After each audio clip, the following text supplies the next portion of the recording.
Do you wake frequently at nighttime after you've gone to bed?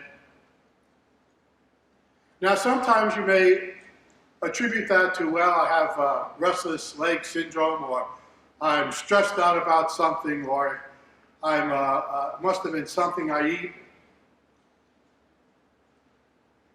All kinds of reasons. I have a possibility. Maybe it's God calling you. Now think about it. God does some great work in the evening and early morning. Let's go back to the Bible. Now Moses was bringing the people out of Egypt, and they're by the Red Sea, and there's a cloud separating the Israelites and the Egyptians till morning. And then Moses parted the Red Sea early morning. Okay? How about another one? Samuel was consecrated to God by his mother. And so he was left at the temple with Eli. And Samuel went to bed and heard God calling him, Samuel, Samuel. And 3 times he went to Eli and said, you called me, here I am. And Eli said, I didn't call you, go back to bed. Until he finally realized that it was God calling him. And he said, next time you hear your name, say, speak, Lord, your servant is listening. We have today's reading, Elijah hiding because he's being chased. And it makes it sound like all of these events happened one after the other after the other. Well, if he was seeking shelter at night and all these events happened, I think it was early morning that the whisper came and he realized that God was outside. And what about Christmas? The angels came to the shepherds at night, early morning. Behold, a Savior is born for you in Bethlehem. And what about Resurrection Day? The women came to the tomb of Jesus early in the morning. Jesus was already raised from the dead early on. And in today's gospel, we have the apostles in the boat. And it says the fourth watch. Well, in Roman terminology, the fourth watch is sometime between 3 a.m. and 6 a.m. Why are you out in the middle of the sea at 3 a.m. in the morning? I don't know. But wait a minute. Have you ever gone fishing on a charter? What time do you have to be there? 4 or 5 o'clock in the morning?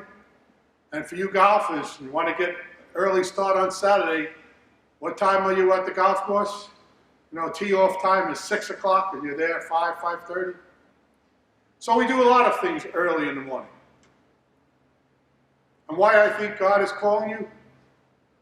Because he could be. For what? I don't know. We'll leave that up to you and God. But let's go to this incident. Now they're in the boat. And they're in the boat and it's stormy. And Jesus comes walking toward them. That would frighten me. And Peter says, Lord, if it really is you, call me out. Call me to come to you. Jesus says, come. Peter gets out of the boat and starts to walk on the water. And as long as he's focused on Jesus, he's walking on the water. The wind comes, and he's frightened. And he looks down. I'm walking on the water. And then he starts to sink. Do you get the point?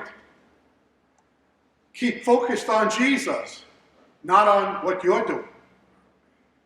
And the storms, well, for sure there was a storm that day. But what about us? We're not out on the boat in the middle of the night. Yet we have storms in our life. What are the storms that affect you? What are the storms in your life? We all have storms. We all are struggling. We all need to call out to Jesus, Lord, save me. And he says, come. And as long as we keep our focus on Jesus, we can get through it.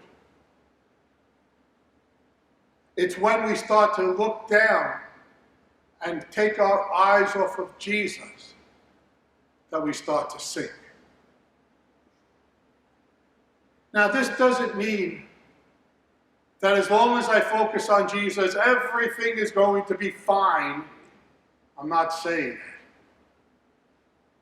I'm saying that you will be okay if you keep your focus on Jesus.